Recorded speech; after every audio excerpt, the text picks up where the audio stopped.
तो नमस्कार साथियों, मैं हूं नमर आचार्य और आ चुके हैं हम अपने फाइनली लास्ट वीडियो पर इस चैप्टर की एसिड बेस एंड साल्ट्स यानी कि अम्ल क्षारक एवं लवण। हाँ, ये वीडियो लास्ट वीडियो होगी किसकी? हमारे इस चैप्टर अम्ल क्षारक एवं लवण यानी कि कक्षा 10वीं के विज्ञान के अध्याय संख्या 2 chapter number 2 acid base and salts की।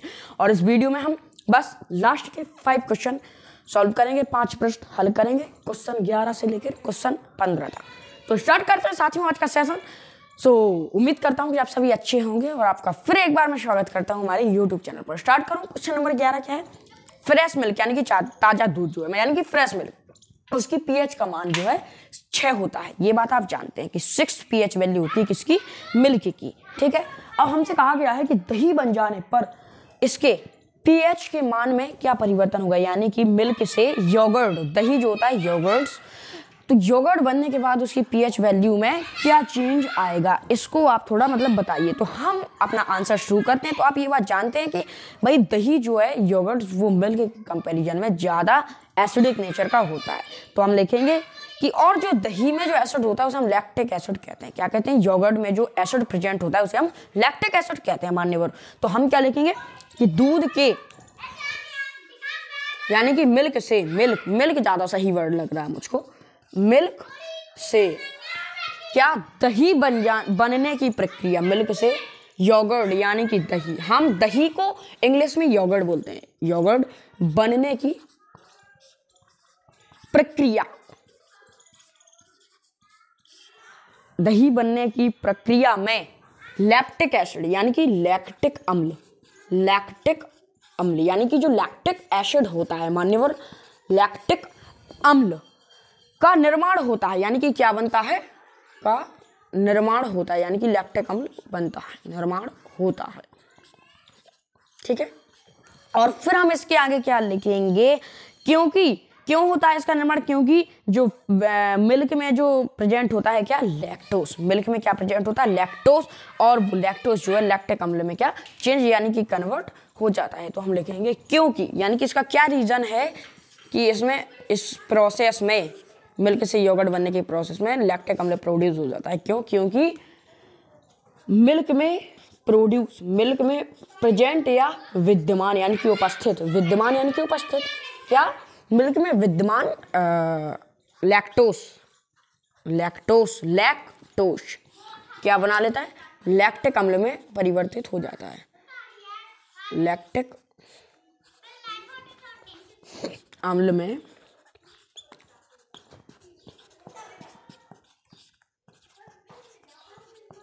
परिवर्तित हो जाता है। ठीक है, हमने इतना लिखा किसके? क्वेश्चन नंबर 7 के बारे में। और फ्रेंड्स, जो हमारा ये लैक्टिक अम्ल होता है उसका मान जो है, अब देखिए जो मिल्क है, हमसे पूछा गया है जो मिल्क है उसका पीएच की वैल्यू तो होती है 6। अब जब वो और ज्यादा एसिडिक नेचर का होता है क्या? दही यानी कि योगर्ट, तो भाई उसका 6 से नीचे ही होगा, 6 से कम ही होगा उसका पीएच वैल्यू, क्योंकि जो 7 के साइड, लेफ्ट हैंड साइड जो बढ़ता जाएगा जितना ज़्यादा, वो क्या होगा उतना ही ज़्यादा एसिडिक नेचर यानी कि अम्लीय प्रवृत्ति बढ़ती जाएगी। तो हम क्या बोलेंगे कि दही का जो लैक्टिक अम्ल का यानी कि जो दही का पीएच मान होता है वो 6 से कम होता है। दही का पीएच मान यानी कि जो पीएच वैल्यू होती है वो कितनी? 6 से लेस देन 6 होती है, यानी कि 6 से कम होती है। ठीक है, और यही हमसे पूछा गया था जो कि हमने अपना आंसर लिख दिया। अब हम बढ़ते हैं अपने क्वेश्चन नंबर 12 की तरफ। क्वेश्चन नंबर 11 कंप्लीट होने के बाद अब है हमारे पास क्वेश्चन नंबर 12। क्वेश्चन नंबर 12 क्या है कि एक ग्वाला यानी कि गाय चराने वाला, जैसे भगवान कृष्ण को ग्वाला के नाम से भी जाना जाता है, तो जो गाय चराए या अपनी बुंदेलखंडी भाषा में अपन उसको क्या बोलते हैं? बरेती। तो जो एक ग्वाला है यानी कि गाय चराने वाला है वो फ्रेश मिल्क यानी कि ताजी दूध में यानी कि फ्रेश मिल्क में थोड़ा सा क्या मिलाता है? बेकिंग सोडा मिलाता है। ठीक है, जैसा कि हमें ऊपर दिखाया गया है, बेकिंग सोडा मिलाता है। और क्षार यानी कि जो एल्कलाई है ये उस मिल्क को क्या है? खट्टा यानी कि सूर, टेस्ट में कैसा? सूर यानी कि एसिडिक नेचर होने से रोकता है, यानी कि उसका विरोध करता है, अगेंस्ट खड़ा हो जाता है कि नहीं भाई मैं तुमको अम्लीय यानी कि एसिडिक नेचर का नहीं होने दूंगा। और इस प्रकार जो है मान लो जो हमसे ये पूछा गया है कि ये ग्वाला जो है तो इस क्वेश्चन के दो पार्ट हैं और पहले पार्ट में हमसे फ्रेंड्स ये पूछा गया है कि ताजे दूध यानी कि फ्रेश मिल्क के पीएच के मान को, यानी कि जो उसकी पीएच वैल्यू 6 से बढ़कर थोड़ा क्षारकीय क्यों बना देता है, यानी कि क्षारीय यानी कि बेसिक नेचर का क्यों बना देता है। भाई जो ये फ्रेश मिल्क है इसका जो पीएच वैल्यू है उसको हम क्यों आकर 6 से थोड़ा चेंज करके कैसा बेसिक नेचर का बना देते हैं। तो हम इसका आंसर फ्रेंड्स क्या लिखेंगे कि ताजे दूध में यानी कि फ्रेश मिल्क में,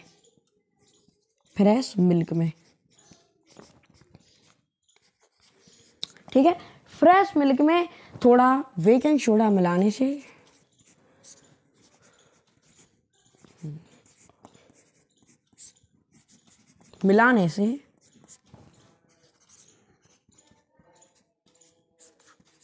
क्या होगा, यदि हम इसमें फ्रेश मिल्क में थोड़ा सा बेकिंग सोडा फ्रेंड्स मिला देंगे तो जो है मिल्क जो है वो कैसा बेसिक नेचर का हो जाता है, मिल्क क्षारीय हो जाता है, यानी कि बेसिक नेचर का, यानी कि नेचर में बेसिक हो जाता है, क्षारीय हो जाता है,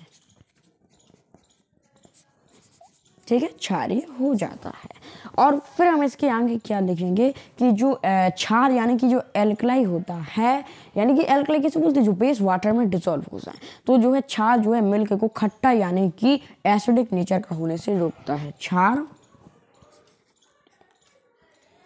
क्षार किसको मान लो खट्टा होने से रोकता है, मिल्क को। क्षार मिल्क यानी कि दूध को, मिल्क को खट्टा यानी कि अम्लीय प्रवृत्ति का, एसिडिक नेचर का होने से रोकता है।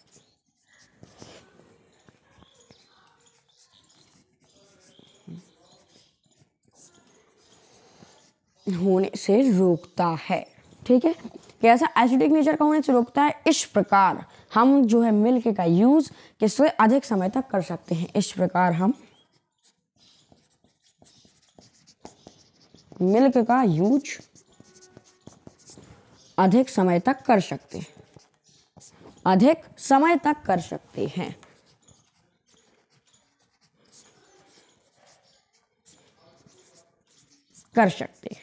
ठीक है। हमने इतना लिखा क्वेश्चन नंबर 12 के बारे में, जो कि हमें इसके बारे में पता होना चाहिए। अब हम बढ़ते हैं क्वेश्चन नंबर 12 का जो है ए पार्ट अभी सॉल्व हुआ है, अभी हम 13 की तरफ नहीं बढ़ेंगे, सॉरी फॉर माय मिस्टेक। अब हम देखते हैं दूसरा क्वेश्चन, तो हम करते हैं बोर्ड को क्लीन। तो क्वेश्चन 12 का बी पार्ट हमारे पास है कि ये जो मिल्क है इसको योगर्ट यानी कि दही बनने में अधिक समय क्यों लगता है। तो हम इसका आंसर क्या लिखेंगे कि मिल्क से दही बनने में अधिक समय, योगर्ट बनने में अधिक समय इसलिए लगता है क्योंकि क्यों लगता है, क्योंकि बेकिंग सोडा जो होता है वो कैसा होता है, नेचर में बेसिक होता है, यानी कि क्षार होता है, और जो क्षार होगा उसको एसिडिक बनने में थोड़ा सा टाइम लगेगा, ठीक है, क्योंकि बेकिंग सोडा क्षार होता है, प्रकृति में कैसा क्षार होता है, जो कि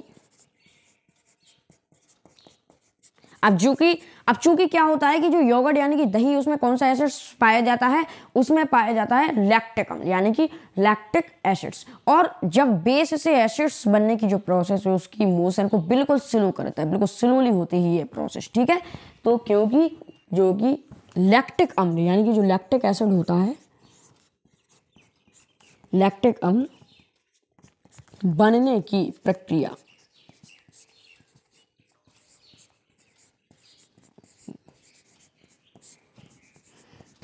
को धीमा कर देता है, कैसे, मतलब स्लोली मोशन होने लगती है उसमें, उसे किससे, बेकिंग सोडा जो क्षार होता है उससे लैक्टिक अम्ल बनने में धीमा कर देता है, ठीक है। तो हमारा क्वेश्चन नंबर 12 भी हुआ पूरा। अब हम बढ़ते हैं अपने क्वेश्चन नंबर 13 की तरफ। हमने क्वेश्चन 12 के दोनों पार्ट क्या कंप्लीट कर लिए हैं। क्वेश्चन नंबर 13 है हमारे पास।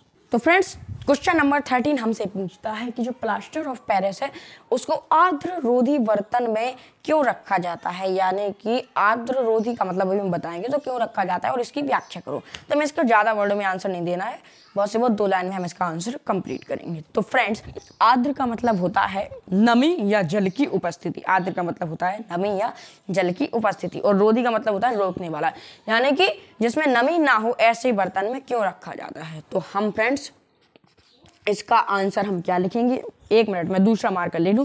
प्लास्टर ऑफ पेरिस, इसका आंसर हम क्या लिखेंगे कि प्लास्टर ऑफ पेरिस को आसानी से, प्लास्टर ऑफ पेरिस को आसानी से यानी कि इजली आसानी से, यानी कि इसको इजीली क्या होता है, जल को अवशोषित कर लेता है, यानी कि एब्जॉर्ब कर लेता है ये वाटर को, आसानी से जल को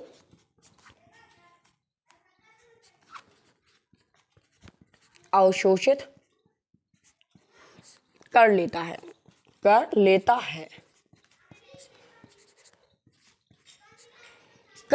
ठीक है।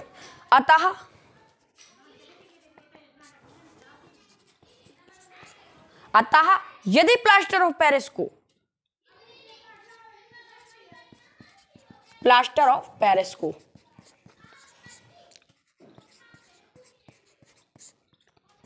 को आर्द्ररोधी बर्तन में नहीं रखा जाएगा, यानी कि इसको यदि हम ऐसा बर्तन जिसमें नमी को रोका जा सके, यदि हम ऐसे बर्तन में किसको, प्लास्टर ऑफ पेरिस को नहीं रखेंगे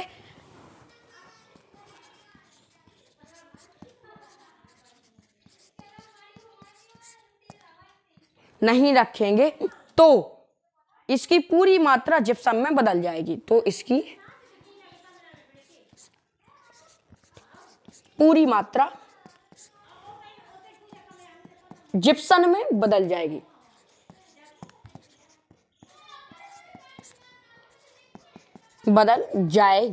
ठीक है, तो हमारा क्वेश्चन नंबर 13 हुआ पूरा। अब हम बढ़ते हैं अपने क्वेश्चन नंबर 14 की तरफ। क्वेश्चन नंबर 14 हमारे पास है कि उदासीनीकरण अभिक्रिया क्या है, यानी कि व्हाट्स अ न्यूट्रलाइजेशन रिएक्शन, क्या है उदासीनीकरण अभिक्रिया। मैंने आपको बताया था कि जो एसिड्स एंड बेस होते हैं म्यूचुअली रिएक्शन करके क्या बनाते हैं, साल्ट्स प्लस वाटर, यानी कि लवण एवं जल बनाते हैं अभिक्रिया करके, जो कि रिएक्टेंट साइड रहते हैं एसिड एंड बेस, और प्रोडक्ट यानी कि उत्पाद साइड क्या रहते हैं, लवण यानी कि साल्ट्स एंड जल। ठीक है, तो हम बोलेंगे कि ऐसी अभिक्रिया नहीं, या अम्ल एवं क्षारक यानी कि एसिड एंड बेस आपसी अभिक्रिया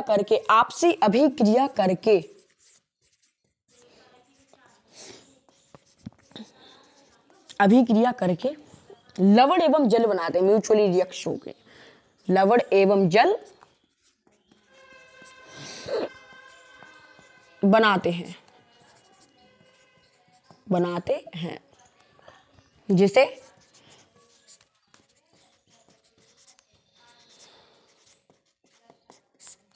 उदासीनीकरण अभिक्रिया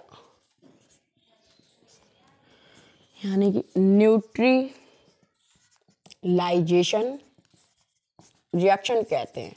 और अभी रुकिए, इसके हम 2 एग्जाम्पल्स भी लेंगे, अभी हम लेंगे किसके, न्यूट्रलाइजेशन रिएक्शन यानी कि उदासीनीकरण अभिक्रिया के। पहला एग्जाम्पल क्या है हमारे पास, पहला एग्जाम्पल है HCl प्लस NaOH। जब हम NaOH यानी कि सोडियम हाइड्रोक्साइड की हाइड्रोक्लोरिक अम्ल यानी कि HCl हाइड्रोक्लोरिक एसिड से क्या कराते हैं, रिएक्शन कराते हैं, तो हमें क्या मिलता है, NaCl यानी कि वो नमक, वो साल्ट्स जो हम खाते हैं अपने घर में यूज करते हैं, प्लस H2 यानी कि वाटर।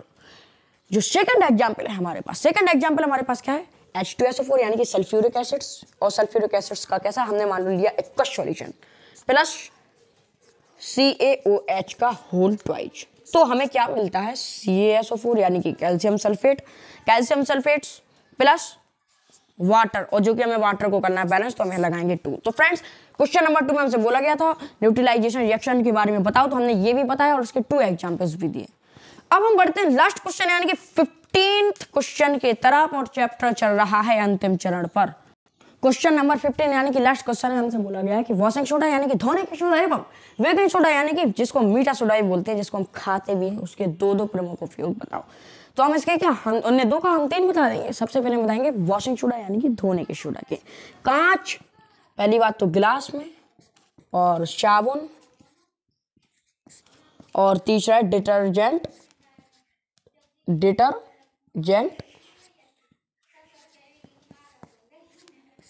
पाउडर।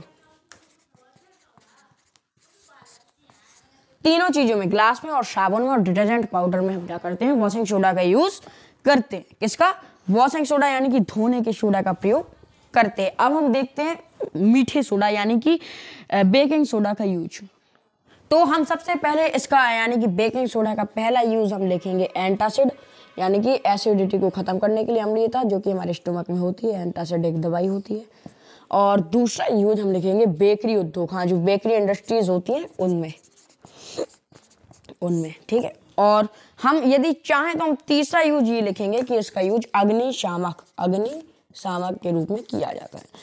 मान्यवर इस चैप्टर का हम करते हैं यही अंत क्वेश्चन नंबर 15 के साथ, और हमने बनाए थे इस चैप्टर में कम से कम 6-7 लेक्चर, जिसको आप जरूर देखिएगा। और इस चैप्टर में मुझसे जो भी गलतियां हुई हो मैं आपका क्षमा प्रार्थी हूं, और आपसे फिर ये कहता हूं कि अगले चैप्टर में मेटल एंड नॉन मेटल के साथ हम मिलेंगे और एक पॉजिटिव डोज। तो मान्यवर हम अगले चैप्टर में तो मिलेंगे ही हम मेटल एंड नॉन मेटल यानी कि धातु एवं अधातु के फर्स्ट लेक्चर के साथ, लेकिन उसके पहले पॉजिटिव डोज में आपसे ये देना चाहता हूं कि जो सबसे बड़ा दानी जो होता है वो कंजूस व्यक्ति होता है, क्योंकि वो अपनी सारी दौलत और संपत्ति दूसरों के लिए छोड़कर चला जाता है। नमस्कार।